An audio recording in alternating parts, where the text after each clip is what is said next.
وعلى آله وأصحابه وما والاه وبعد. Alhamdulillah, kita lanjutkan kajian kita dari Risalah Adab Ad-Daris wal Mudaris, dan sudah berlalu pembahasan tentang adab seorang guru.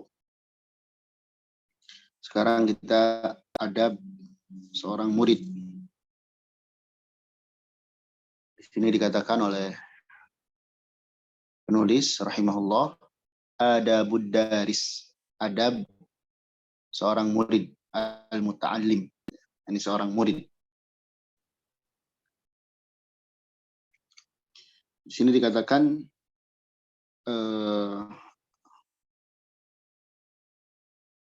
adab terhadap murid itu nanti ada tiga bagian. Ada adab terhadap dirinya, adab terhadap gurunya, dan adab di dalam pelajaran. Jadi ada 3 poin. Ada adab terhadap dirinya, ada adab terhadap gurunya, dan adab terhadap pelajarannya.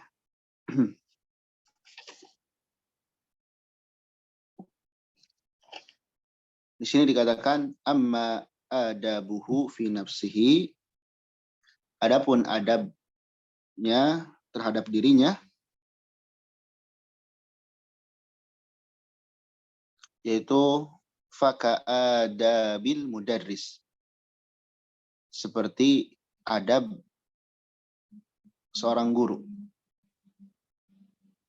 Faqad awdahnaha, dan kami telah menjelaskannya. Jadi adab seorang murid terhadap dirinya itu sama dengan adab seorang guru terhadap dirinya. Sudah kita bahas ya. Dan itu ada beberapa poin. Ada 4 poin kalau kita ulang. Yang pertama ikhlas. Yang kedua memperindah diri dengan akhlak yang baik. Baik zahir maupun batin. Yang ketiga berhati-hati terhadap akhlak buruk, terutama penyakit hati. Dan yang keempat, menjauhi dari hal yang syubhat. Jadi ada 4 ya. Ikhlas, kemudian memperindah dengan akhlak yang baik, zahir maupun batin. Kemudian yang ketiga, hati-hati terhadap akhlak yang buruk, juga menjauhi diri dari syubhat. Nah, itu adab terhadap dirinya. Ya. Dan di sini mungkin yang perlu ditekankan dari adab seorang murid tentang ikhlas, bagaimana seorang murid itu agar bisa ikhlas. Ya. Maka dijelaskan oleh para ulama, dan ini banyak yang menjelaskan ini, agar seseorang itu ikhlas dalam belajar, hendaklah dia ingat 4 perkara. Ya. Ingat 4 perkara. Yang pertama, niatkan dalam belajar itu untuk mengangkat kebodohan dalam diri sendiri. Ya, mengangkat kebodohan dalam diri sendiri. Karena memang pada asalnya manusia itu bodoh. Nah, agar tidak terus-terusan bodoh, belajar sehingga kebodohan itu terangkat. Ya. Kemudian juga yang kedua,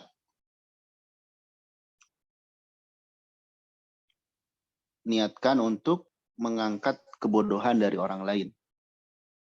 Dalam hal ini bisa dengan mengajar umpamanya.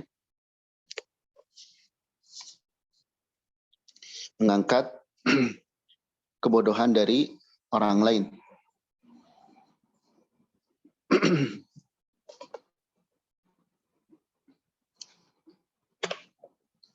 Kemudian yang ketiga, hendaknya meniatkan ingin amalan kita ini benar. Amalan kita ini berdasarkan ilmu. Bukan asal-asalan. Karena ilmu itu imamnya amal. Dan buahnya ilmu adalah amal. Jadi ingin mengamalkan ilmu. Dan yang keempat, ingin menjaga syariat. Karena ilmu kalau tidak dipelajari, maka akan lenyap. Dan syariat Islam itu syariat yang ilmiah. Ketika ilmu tidak dipelajari, maka syariat pun ikut lenyap. Dan ini hal yang berbahaya. Ya. Jadi niatkan untuk 4 poin yang disebutkan. Ya. Yang pertama, berniat untuk mengangkat kebodohan diri. Yang kedua, mengangkat kebodohan orang lain. Kemudian yang ketiga, mengamalkan ilmu, beramal sesuai dengan ilmu. Dan yang keempat, menjaga syariat. Nah ini agar kita bisa ikhlas dalam niat. Ya. Keluar dari tujuan itu, maka dikhawatirkan nanti masuk tujuan-tujuan yang lain. Seperti ingin dipuji orang, ya, dan lain sebagainya. Yang ini bisa membahayakan kita nanti di akhirat kelak. Pendapat ini dibawakan oleh banyak ulama, ya, diantaranya oleh Syekh Shalih Utsaimin rahimahullah, kemudian juga oleh Syekh Shalih Al-Utsaimin hafizahullah, terkait bagaimana agar niat dalam belajar itu ikhlas. Baik. Selanjutnya kata beliau, kata Al-Imam Al-Qasimi di dalam kitab ini, wayam bagi dan selayaknya seorang murid itu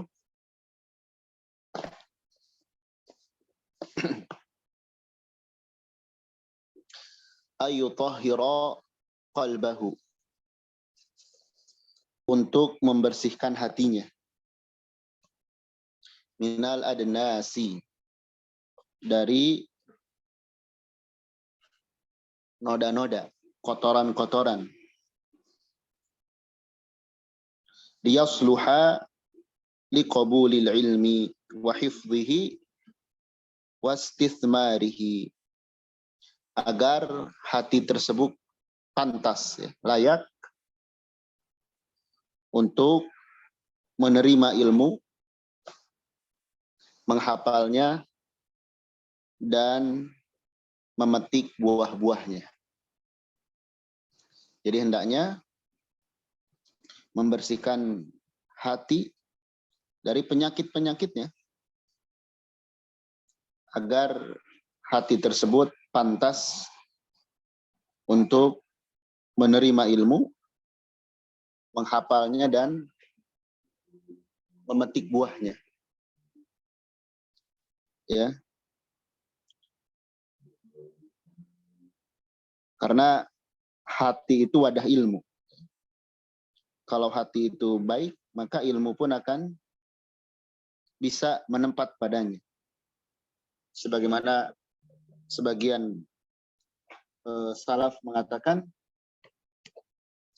ilmu itu terhalang masuk ke dalam hati kalau di dalam hati tersebut ada hal-hal yang Allah benci dari penyakit-penyakit hati, baik itu syahwat maupun syubhat, atau penyakit hati yang kadang tidak dirasa, ya, seperti hasad, suudzon, mudah benci sama orang, juga keinginan-keinginan yang lain, yang ini bisa mencegah ilmu masuk, ya, mencegah ilmu tidak bisa diterima dan tidak bisa dihafal, bahkan tidak bisa berbuah hasilnya. Ya, makanya di awal sudah kita bahas, ya, mempelajari penyakit hati itu termasuk fardu ain. Karena betapapun seorang itu bisa faham umpamanya terhadap ilmu, bahkan hafal, tapi kalau penyakit-penyakit ini ada, nanti nggak bermanfaat. Misalnya yang paling berbahaya ria, hasad sama orang. Dia ilmunya tidak akan berkah dalam dirinya. Ya. Sehingga perbaikan hati ini harus senantiasa terus kita koreksi terhadap diri kita. Dan para ulama menaruh perhatian terhadap hal ini. Menaruh perhatian terhadap hal ini. Makanya di dalam Al-Quran, di akhir-akhir surah Al-Baqarah, Allah mengatakan, wattaqullah wa yu'allimukumullah. Bertakwalah kepada Allah, maka Allah akan mengajarkan kepada kalian. Dan belakangan ini, alhamdulillah sudah ada sebuah karya yang baik, ya, yang hendaknya kita baca. Karya Syekh Abdul Razak Al-Badr, hafizahullah ta'ala, kumpulan hadis tentang islahul qalb. Bagaimana memperbaiki hati. Ini ada kitab yang baru tersusun, ya, oleh Syekh Abdul Razak hafizahullah tentang kumpulan hadis yang membahas bagaimana memperbaiki hati. Dan ini diperlukan oleh kita semua, bukan hanya oleh pelajar, oleh semua orang. Kaum muslimin memperbaiki hati itu penting, karena yang akan pertama kali dilihat oleh Allah adalah hati kita sebelum segala sesuatu. Bahkan nanti harta anak nggak berguna di hadapan Allah kecuali orang yang menghadap Allah dengan membawa hati yang selamat. Selamat dari noda-noda yang ada padanya. Itu yang kedua berarti, ya. Tadi yang pertama. Kemudian yang ketiga, wa ayyaqta'al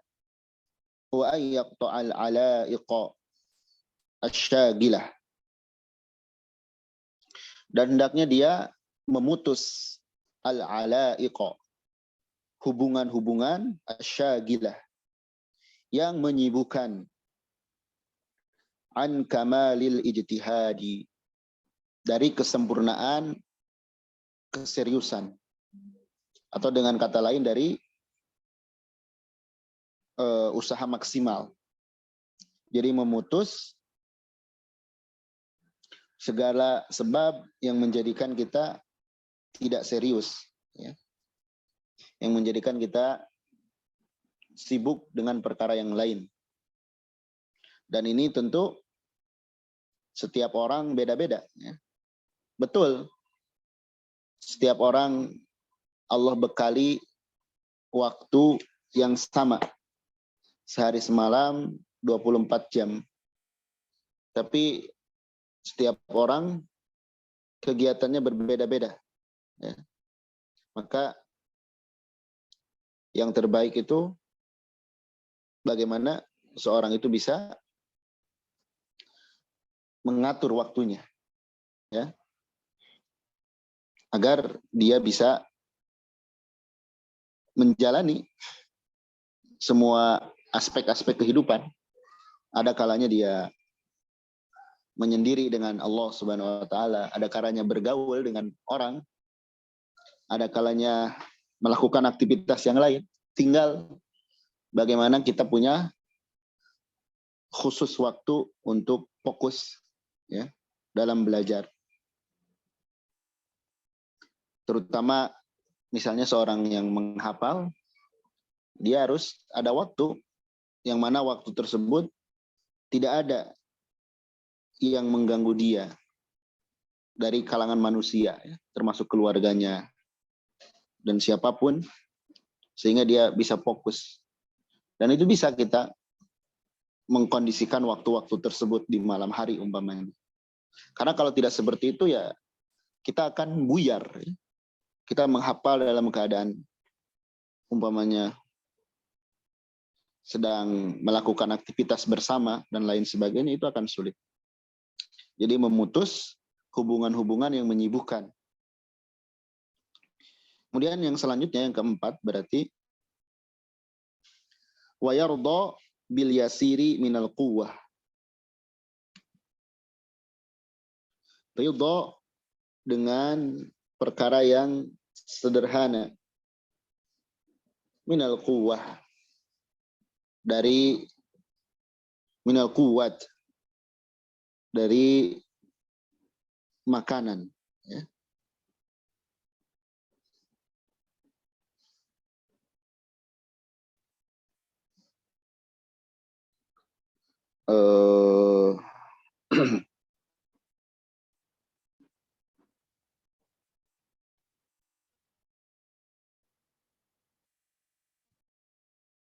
Afwan ya, bukan kuah ya, kuti, dengan tak maftuhah ya, bukan tak marbutoh. Jadi bacanya wa yarudha bil yasiri minal kuti. Ridha dengan sedikit dari makanan. Maksudnya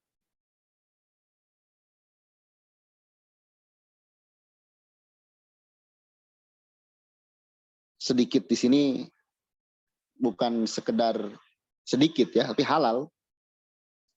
Halal.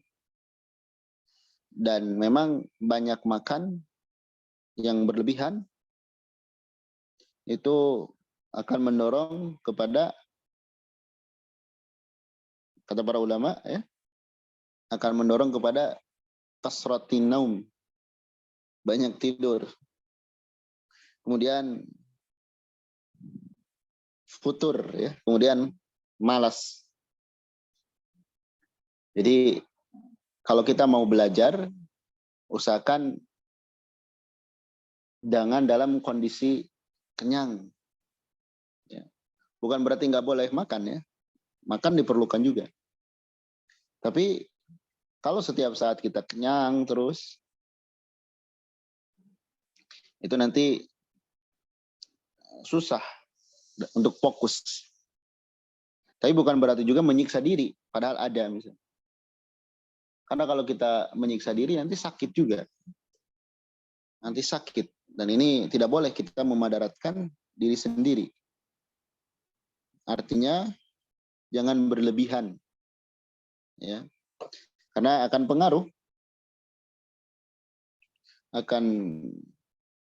pengaruh kepada semangat. Ya.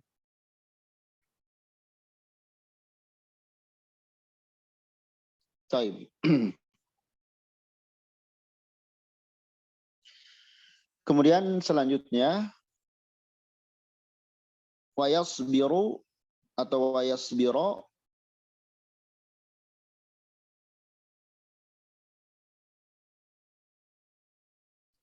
dan bersabar ala boykil aish, aish, sabar terhadap kesempitan hidup. Ya. Maksudnya seorang penuntut ilmu itu kadang diuji karena terlalu fokus dengan belajar atau mengajar. Dari sisi-sisi yang lain, tidak seperti orang pada umumnya yang melakukan banyak usaha misalnya. Ya. Karena dia fokus belajar sehingga kehidupannya ya sederhana. Nah, harus bersabar dengan kesederhanaan itu. Ya. Harus bersabar. Karena kata para ulama, orang yang kaya umumnya itu hatinya tersibukkan dengan memikirkan hartanya. Ini pada umumnya ya. Orang kaya hatinya tersibukkan dengan hartanya. Umumnya. Walaupun ya ada sebagian yang Allah selamatkan dari hal itu. Kemudian ada perkataan yang bagus dari Sufyan Ats-Tsauri rahimahullah. Kata beliau, harta benda adalah penyakit umat ini. Artinya kalau tidak dipakai yang bermanfaat. Ya. Wal alim tabibu hadhil ummah. Orang yang berilmu itu dokter. Fa idza jarra al alim adda ila nafsihi famata yabra'un nas. Apabila seorang yang berilmu itu malah menelan penyakit, ya, lantas bagaimana manusia bisa sembuh? Kalau dokternya sendiri malah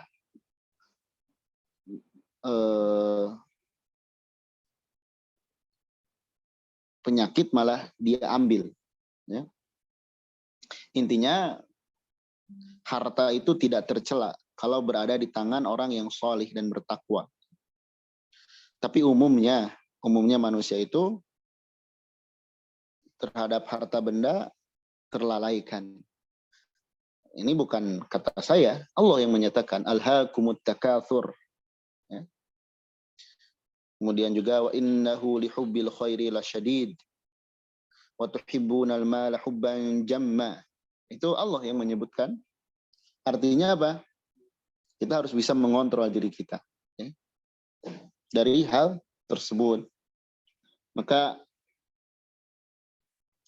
dari perkara-perkara ini bisa kita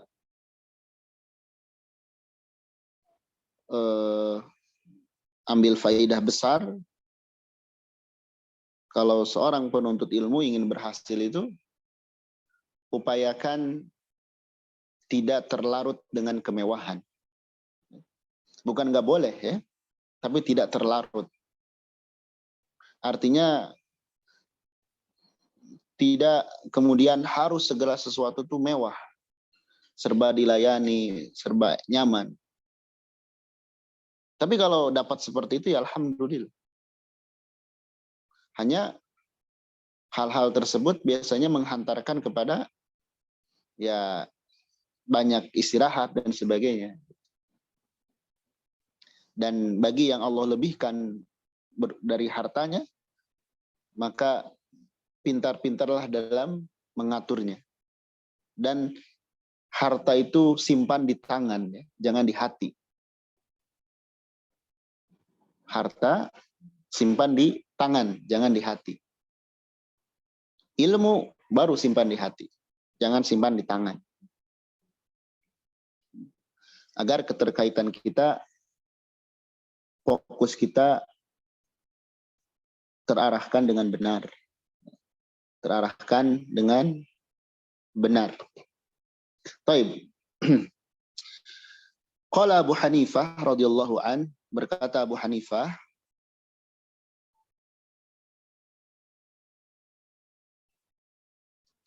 yusta'anu 'alal ilmi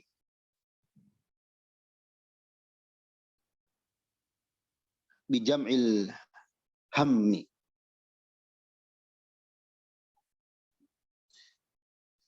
bisa dijadikan penolong atau hal yang membantu terhadap ilmu itu dengan menyatukan semangat. Jadi dengan menyatukan semangat, ya.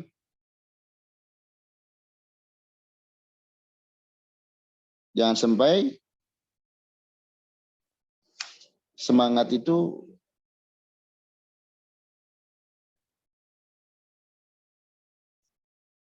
kendor, ya. Karena ruh dalam diri kita ya semangat kita. Kemudian kata beliau, wa yusta'anu ala hadfil alaik bi akhdil yasiri indal hajati. Dan bisa dijadikan penolong untuk menyingkirkan al-alaik, kaitan-kaitan, agar tidak terlalu banyak hubungan, penghalang-penghalang itu bi akhdil yasir indal hajat. Dengan mengambil sesuatu yang sedikit ketika ada kebutuhan saja. Artinya apa? Kalau kita ingin tidak tersibukkan dengan banyak orang, ya sederhanakan diri kita. Ya. Kita semakin banyak teman, tapi beda tujuan, itu akan beda. Kesibukan kita pun akan terpengaruh. Kita banyak mengurusi harta juga demikian. Maka kita ambil sesuai dengan kebutuhan. Maka ada nasihat dari Imam Syafi'i, ya. Kata beliau, tidaklah seseorang itu menuntut ilmu, tidak ada seorang yang menuntut ilmu dengan kemewahan, ya, kemudian sukses, itu jarang. Tapi kata beliau, barang siapa yang menuntut ilmu dengan mencurahkan kemampuan diri dan kuat menghadapi cobaan, kesempitan hidup, kemudian berkhidmah kepada para ulama, maka aflah, dia sukses. Ya. Bahkan seorang penuntut ilmu itu akan mengalami muflis. Man talabal hadis aflas. La yasluhu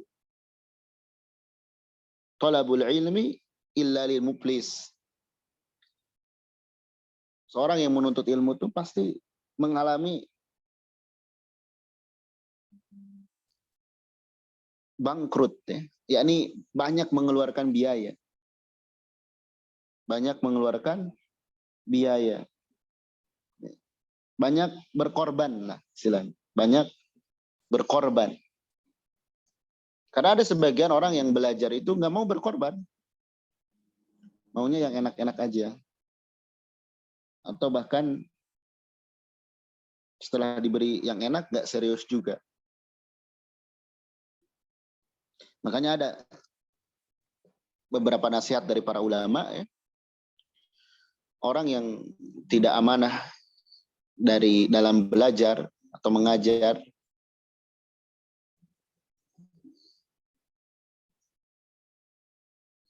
maka ya dia berkhianat, ya, terhadap ilmu.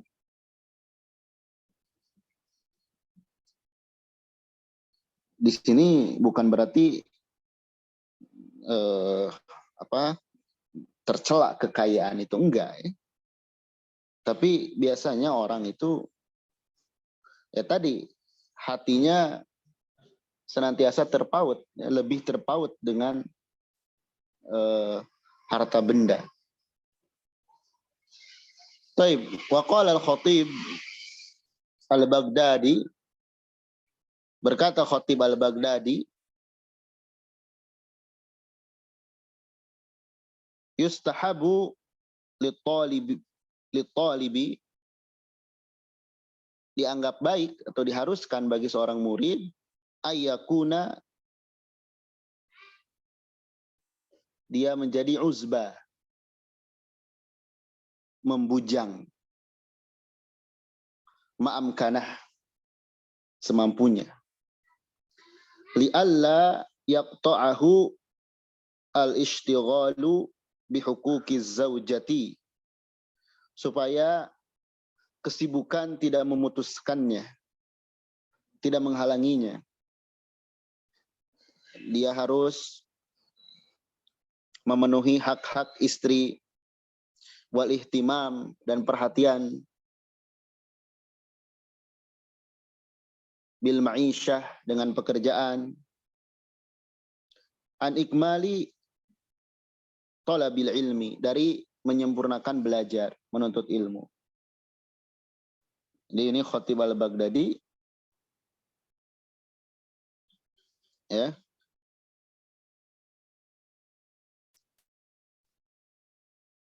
beliau menyarankan agar membujang atau jomblo istilahnya, ya. Dan ini tentu bertolak belakang dengan syariat. Ini banyak yang memberikan catatan dari ungkapan beliau ini. Karena terkadang ya dengan menikah seorang itu bisa lebih tenang hatinya. Baik perempuan maupun laki-laki. Ya. Di sini para ulama memberikan catatan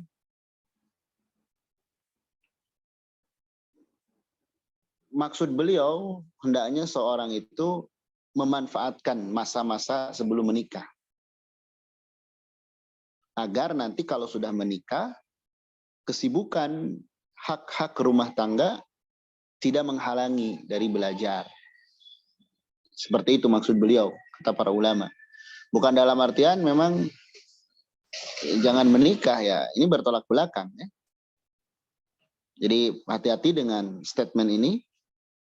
Jangan kemudian dipahami secara langsung. Ini berbahaya, ya.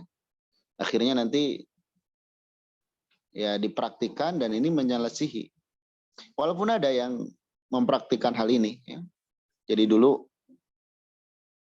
ada salah satu syaikhah di Mesir itu mensyaratkan kepada murid yang mau belajar kepada beliau akan mengajari, tapi syaratnya tidak boleh menikah.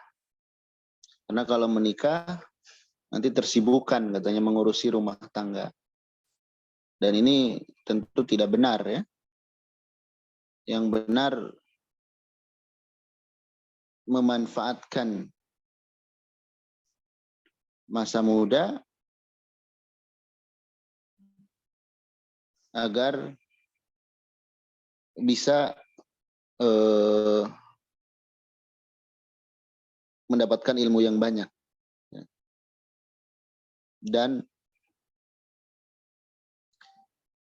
ketika nanti sudah menikah, bukan berarti juga tidak belajar, tetap belajar. Tetap belajar.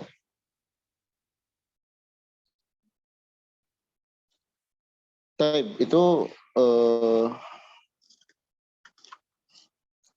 adab terhadap dirinya sendiri, ya. Jadi niat yang benar, kemudian fokus, sabar, ya, dan memanfaatkan kesempatan. Kadang sebagian orang dalam belajar itu istilahnya nggak mau capek, ya. Nggak siap dengan capek. Padahal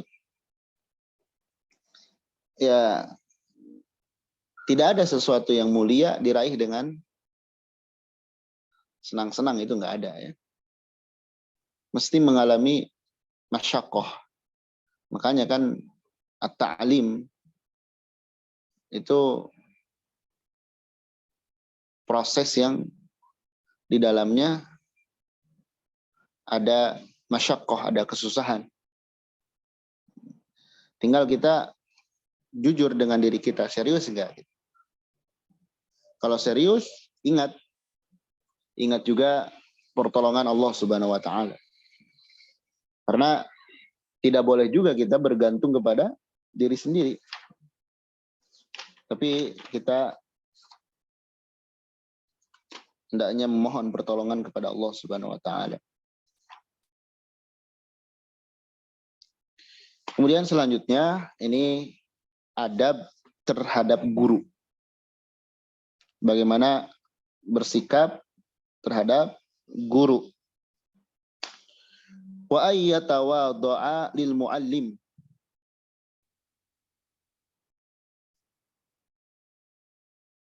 Dan hendaklah dia tawadhu terhadap gurunya. Wa yaqada lahu, dan tunduk padanya. Wa ya'tamira bi amrih, dan melaksanakan perintahnya. Kama yanqadul maridu di tabibi hadikin nasihin. Sebagaimana seorang yang sakit itu turut kepada dokter yang ahli, dokter spesialis. Ya. Jadi seorang murid itu hendaknya tawadhu kepada guru. Jadi merasa butuh. Ya. Kadang ada seorang murid itu yang karena merasa lebih tahu dari gurunya, ya ketika belajar cuek aja gitu ya. Nah itu nggak akan dapat ilmu. Seorang murid itu posisikan dia tuh seorang yang sakit. Dan guru itu dokter spesialis. Biasanya seorang yang sakit itu akan mengikuti arahan dokter. Selama memang arahan tersebut benar. Dan dokter itu terpercaya. Sekarang ada sebagian murid yang belajar itu ngatur gurunya. Nih, di mana adabnya ya? Seorang murid yang belajar itu seenaknya dia. Pada asalnya, murid itu yang butuh kepada guru, sehingga ketika guru menetapkan ketentuan dalam belajar, terkait waktu dan sebagainya, prosedur atau teknis dan sebagainya, pada asalnya murid itu yang ikut kepada guru. Jangan kemudian seorang murid itu banyak nawar, banyak protes dan sebagainya. Itu nggak akan ada keberkahan dalam ilmu. Kalau mengajukan uzur nggak masalah. Misalnya, Ustadz mohon maaf, saya barangkali ada waktu yang lain yang Ustadz bisa dan sebagainya. Tapi ada juga yang seenaknya. Nah ini tidak layak seperti itu. Kecuali ya kalau guru tersebut mengizinkan hal itu, memberikan keleluasaan kepada kita. Tapi pada asalnya tidak demikian. Pada asalnya seorang murid itu tunduk sama gurunya. Wala ya'khudul ilma illa mimman kamulat ahliyatuhu wa dhaharat diyanatuhu wa tahaqqaqat ma'rifatuhu wa kana lahu durbah wa khuluqun jamil wa dhihnun sahih wa tila'un tam. Dan janganlah mengambil ilmu, janganlah belajar ilmu kecuali kepada orang yang kamulat ahliyatuhu, sempurna keahliannya,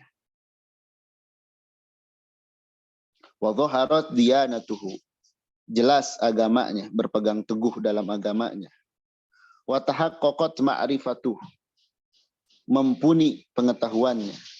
Wa kana lahu durbah, dan dia memiliki jam terbang, pengalaman yang matang. Wa khuluqun jamil, akhlak yang bagus. Wa dhihnun sahih, benak yang benar, akal yang sehat. Wa tila'un tam, pengetahuan yang sempurna. Ini idealnya ya, idealnya seorang guru itu. Karakteristik seorang guru itu demikian. Ada 7. Yang pertama, sempurna keahliannya. Artinya dia memang ahli, ya. Baik dalam bidang ilmu, ya ilmu tersebut atau ilmu alatnya. Dia ahli dalam ilmu itu. Gak mesti semua cabang ilmu. Yang penting dalam ilmu itu dia ahli. Ya. Karena jarang kalau pakar di semua ilmu. Yang penting dia ahli di ilmu yang diajarkan. Karena ya manusia itu berbeda-beda ya. Allah berikan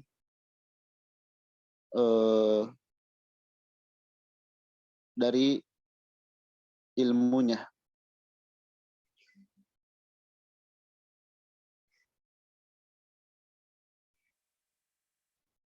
Kemudian yang kedua, jelas agamanya. Di sini maksudnya dia istiqomah dalam beragama, lurus manhajnya.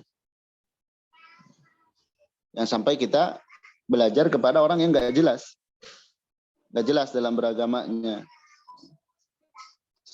nggak jelas akidahnya. Ya. Kemudian yang ketiga, matang pengetahuannya. Dia matang pengetahuannya. Di sini para ulama memberikan beberapa ciri orang yang dikatakan matang terhadap pengetahuannya. Seperti yang disebutkan oleh Al-Imam Asy-Syatibi. Yang pertama, dia ngerti terhadap pokok ilmu yang dia kuasai itu ya. Dia ngerti. Yang kedua, mampu menjelaskan maksud dari ilmu itu. Mampu menjelaskan dari ilmu itu. Kemudian yang ketiga, dia mengetahui dari seluk-beluknya, rincian detail-detailnya. Dan dia mampu menolak syubhat dari yang datang dari luar. Itu yang ketiga ya. Kemudian yang keempat, guru itu dia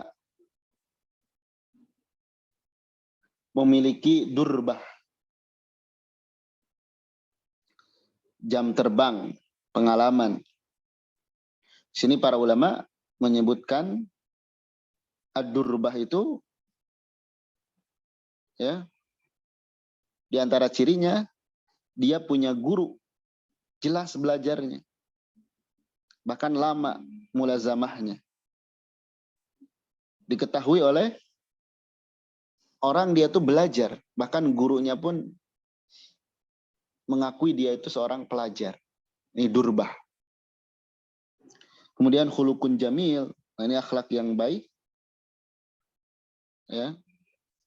Sebagaimana disebutkan sebelumnya, akhlak-akhlak yang baik dari sifat-sifat yang terpuji baik zahir maupun batin.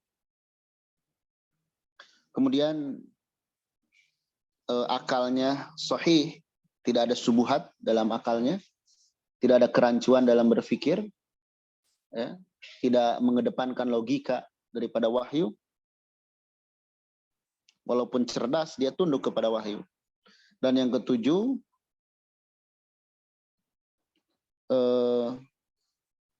dia sempurna telaahnya.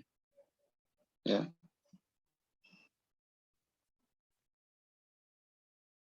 Jadi sempurna telaahnya. Dia memiliki kemampuan mendalam terhadap ilmu itu. Ya.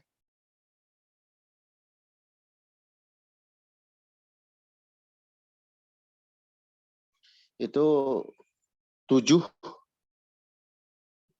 karakter seorang guru. Ya. Dan sering Anda jelaskan, yang namanya belajar itu lihat 2 perkara dulu. Apa yang dipelajari dan siapa yang mengajarkan. Apa yang dipelajari dan siapa yang mengajarnya. Bukan tempatnya gimana, fasilitasnya apa. Bukan. Tapi pelajaran apa yang diajarkan di sana dan siapa yang mengajarnya. Itu yang akan membentuk ilmu. Ya. Kemudian dalam kesempatan yang lain, Al-Imam Asy-Syatibi rahimahullah memberikan ciri, 3 ciri seorang itu layak diambil ilmunya atau memiliki atau pantas jadi guru. Yang pertama, dia antara ucapan dan perbuatannya itu sama. Artinya berusaha mengamalkan ilmunya. Kemudian yang kedua, beliau itu hasil didikan guru. Punya guru juga yang jelas. Hasil didikan seorang guru.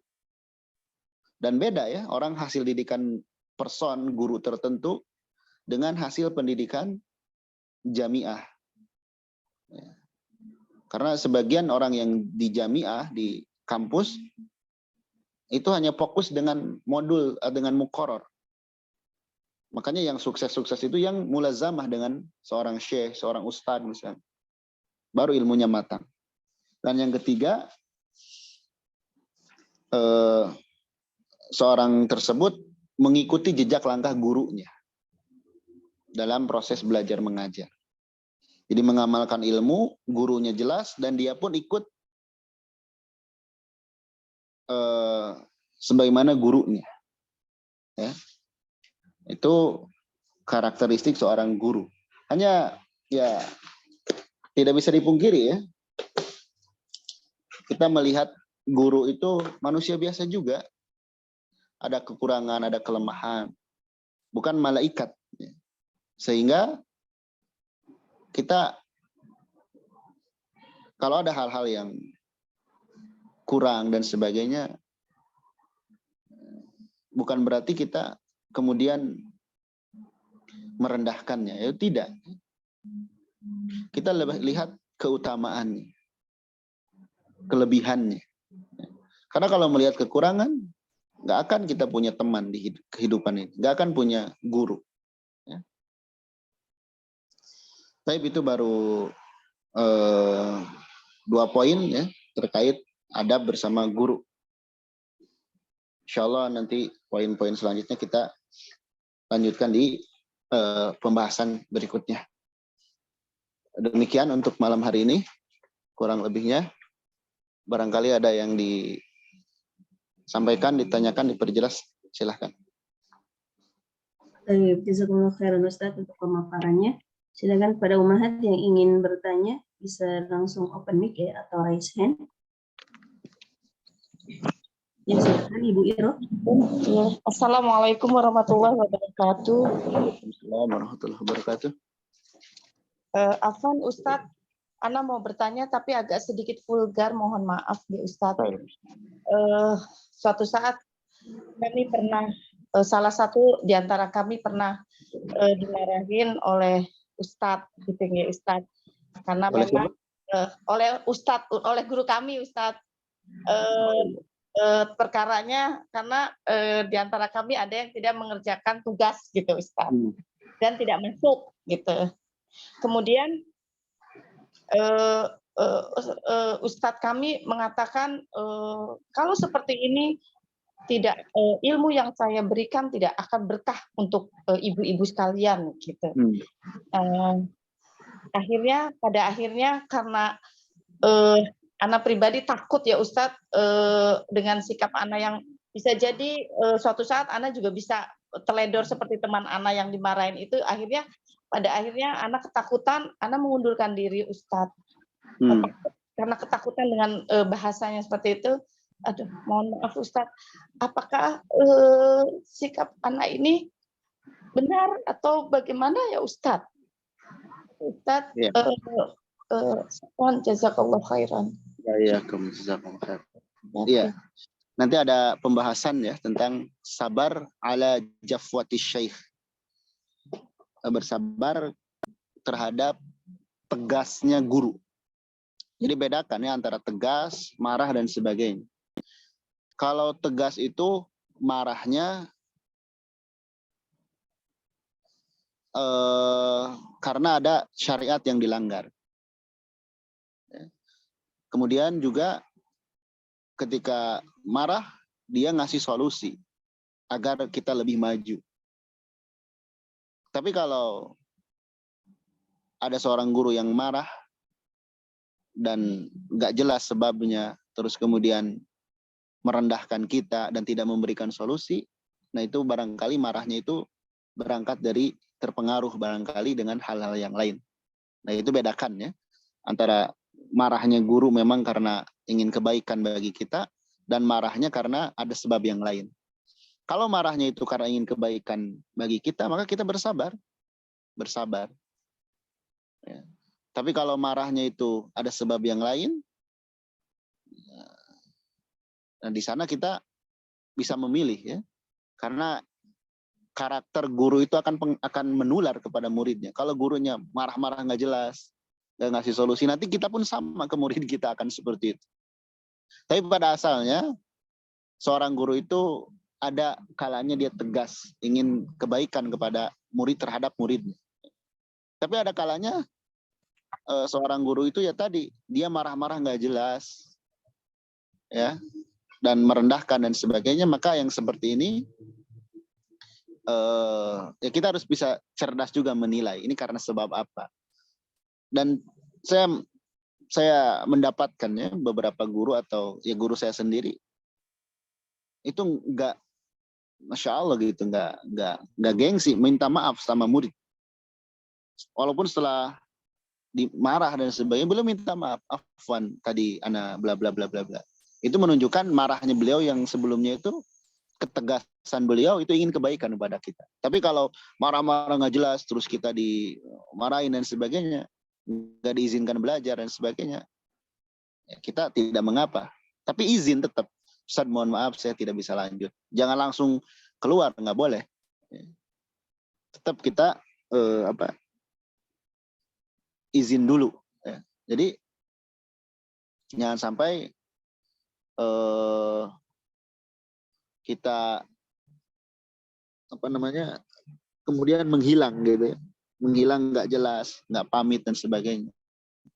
Karena ya kadang guru itu punya ketegasan dan tidak sedikit juga guru tuh yang minta maaf karena kemarahannya. Dan ingat, marahnya guru, puncaknya marah guru itu kalau sudah nggak mau lagi ngajarin kita. Itu ingat. Selama guru itu mau ngajarin kita, walaupun kita dibilang apa, sabar aja. Tapi kalau guru udah nggak mau lagi ngajarin kita, karena sebab akhlak kita yang buruk, nah itu hati-hati. Sekarang ada juga yang baper tuh gurunya. Nah, ini gurunya pun harus punya sifat yang bagus ya. Kadang gurunya yang nggak kuat mental dengan murid. Taib. Jadi kalaupun seperti tadi, tetap ketika berhenti harus izin dulu, itu akhlak yang baik. Dan bedakan antara ketegasan yang betul ingin kebaikan dan sekedar marah biasa. Allahu a'lam bishawab. Nah. Ustaz, ada satu pertanyaan di room chat. Assalamualaikum Ustaz. Assalamualaikum warahmatullahi. Afwan, bagaimana jika ada seorang guru yang masih suka sharing status yang kurang bermanfaat? Ada di antara mereka yang sudah bersanad juga. Apakah kita tetap berguru dengan mereka? Bagaimana sikap terbaik kita, Ustaz? Jazakallahu khairan wa barakallahu.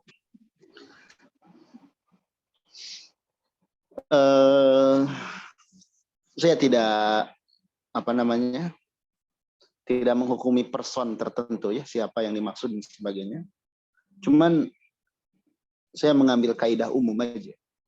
Nabi SAW menyatakan, min husnil islamil mar'i tarkuhu ma la ya'ni.